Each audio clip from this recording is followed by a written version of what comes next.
উঠবে এক বিশৃঙ্খলাটা এই মাসের মধ্যে, যদি গন্ডগোল যেতে চায়। দুটো বিষয় আপনার কাছে আসলে আমরা বাদ দিয়ে গেছি, দুটো বিষয় জেনে তারপর আমরা ইয়ে করবো। একটা হচ্ছে যে আওয়ামী লীগের অবস্থান, আর একটা হচ্ছে যে ভারতের অবস্থান।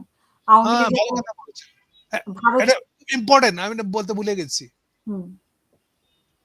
12 তারিখের পরে, ধরা যাক 12 তারিখে ইলেকশনটা হয়ে যাচ্ছে, তাহলে 13 তারিখ থেকে যে পরিমাণে আক্রমণ শুরু হবে আওয়ামী লীগের, এবং তার পিছনে যে পরিমাণে ইন্ডিয়ান সাপোর্ট আসবে, আপনারা ইমাজিন করতে পারবেন না। একদিন আপনি এইটা আইন সেটা আইন দিয়ে দেখে আটকে রাখছেন, ইলেকশনের পরে যেটা হয়, পুলিশ বাহিনী অকেজ হয়ে যায়। কেন? পুলিশ বাহিনীর লোকজন দৌড়দৌড়ি শুরু করে, যে পার্টি জিতছে তার পার্টির লোকে একটা ভালো খাতে জমা, ভাই আমারে কিন্তু অমুকটা দিতে হবে, আমারে কিন্তু এটা ডিআইজি বানাইতে হবে, আমাকে আইজি বানাইতে হবে। এই যে দৌড়দৌড়িটা ওপেন হয়ে যাবে, এটা সবচেয়ে নিকৃষ্ট ভাবে দেখা দিয়েছিল 2001 সালের ইলেকশন। তখনও যে হিন্দু মারার অভিযোগটা আসছিল, তার পিছনে এটাই বড় কারণ। খালেদার একটা বিরাট মিস্টেক ছিল। উনি খালি যদি একটা টিভিতে গিয়ে ভাষণ দিয়ে বলতে পারতেন, কোনোভাবে আইন শৃঙ্খলা যদি ব্যর্থ হয়, আমি কিন্তু যা করছে তাদের ধরে একদম ছেঁচা দিত, এই হুঁশিয়ারি দিত, তাহলে ঠিক হয়ে যেত। কিন্তু উনি খেয়ালও করেন নাই, পার্টি থেকে কেউ বলে নাই। আর ইলেকশন মানে তখন তো তত্ত্বাবধায়ক সরকার, তত্ত্বাবধায়ক সরকার তো মনে ইলেকশন হয়ে গেছে, আর এখন আমার কি কোনো মতে পালাইলে আমি পাচ্ছি, আমার তো দায় না। সো অলওয়েজ এটা হয়, ইলেকশন শেষের মানে ওই যে ডেট থেকে আইন শৃঙ্খলা পরিস্থিতি ভেঙে পড়ার একটা প্রবল সম্ভাবনা থাকে। এখন একদিকে গেল আওয়ামী লীগের প্রবেশ করার প্রেশার, আর একদিকে গেল পুলিশের ভেঙে পড়া, দাঁড়াইলোটা কি ওইটা বুঝে রেখেন। কিন্তু এইটা মারাত্মক ভাবে অ্যাপিয়ার করবে যেই জিতুক। 12 ইলেকশন হলেই, 12 তারিখে ইলেকশনটা হলেই এটা হবে। ফলে আওয়ামী লীগের ফিরে আসার থ্রেট, দাঙ্গা বাঁধিয়ে দেবো যে কোনো কিছু করার জন্য। এবং যদি বিএনপি না জিতে যদি জামাতকে নির্বাচিত ঘোষণা করে, তাহলে এটা আরো বেশি করে হবে, এবং সেটার জন্য কেউ তৈরি বলে আমার কাছে মনে হয় নাই। আমি যতটুকু জানি, যতটুকু খবর রাখি, সো ফার কেউ এটা ইন্টারেস্টেড না। সবাই আছে আমার কি লাভ, আমি কি পারলাম, সেটা ওয়াকারই বলেন আর যেই বলেন, সবাই ওই দান্দায় আছে।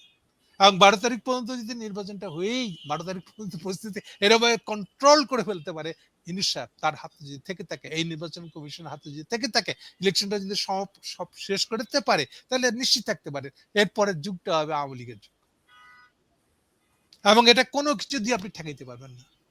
ইভেন বিএনপি যদি ধরেন বিএনপি জিতেছে, তাহলে বিএনপিকে আগেই এটা নিয়ে নেগোশিয়েট করতে হবে থ্রু ইন্ডিয়া, অনলি দেন করতে পারবে, আদারওয়াইজ পারবে না। সেই নেগোসিয়েশনে কি গেছে? আমরা যে বারবার শুনি যে নেগোসিয়েশনে আসছে, এই নির্বাচনে ভারতের প্রভাব নেগোসিয়েশনে আছে, সেটা তো আপনার আনন্দবাজার রিপোর্টে যথেষ্ট। আর আমি বহুবার বলেছি যে এগুলো পুরো জিনিসটাকে কন্ট্রোল করতেছে বাংলাদেশের রয়ের যে স্টেশন চিফ অগ্নিহোত্রী। আমার সৌভাগ্য হয়েছিল তাদের কি কথোপকথন হয়েছে বাংলাদেশের কাউন্টার প্রোটেকশনে তা দেখার, সেক্ষেত্রে এগুলো কত পরিষ্কার করে লেখা আছে। এখন এটা তো আমি প্রমাণ দিতে পারবো না আপনাকে, ফলে এগুলো আলাপ হয়ে আছে। আমি আরো পরিষ্কার করে দিই, অগ্নিহোত্রী এটাতে নাখুশ যে আগে বিএনপি কে জিতায় পরে আওয়ামী লীগকে আনবে আস্তে ধীরে। অগ্নিহোত্রী চাচ্ছিল যে ঠিক আছে ইলেকশন হোক, হাসিনাকে ইলেকশন করতে দেওয়ার দরকার নেই, কিন্তু আওয়ামী লীগকে যেন ইলেকশন করতে দেওয়া হয়, এটা ছিল তার দাবি। কিন্তু সেটা হয় নাই উনি যেভাবে চাইছিলেন। ফলে ওনার লাইনটা আবার জয়শঙ্করের লাইন না, জয়শঙ্করের লাইনই এখন যেটা ইন্ডিয়া ফলো করতেছে। অগ্নিহোত্রীর লাইনটা হলো অজিত দোভালের লাইন, ওরা মনে করে যে আমাদেরকে এটা পড়লে বেটার হতো আমাদের জন্য। এনিওয়ে, ফলে ওরা কি করবে বুঝতেই পারেন, কোন দিকে যাবে, কি দাঁড়াবে আন্দাজ করতে পারেন। আমি বড়জন হিন্স দিলাম আপনাদেরকে, এর বেশি না সেটা যদি মানে বিএনপির সাথে এক ধরনের নেগোসিয়েশন হয়, তাহলে তো বিএনপি না ওটা তো ওভারঅল নেগোসিয়েশন একটা হয়েছে, কিন্তু স্পেসিফিক জিতছেন আপনি, জিতার পর এখন কি করবেন ওটা বলেন, নাহলে আপনি এখনই গন্ডগোল শুরু করুন।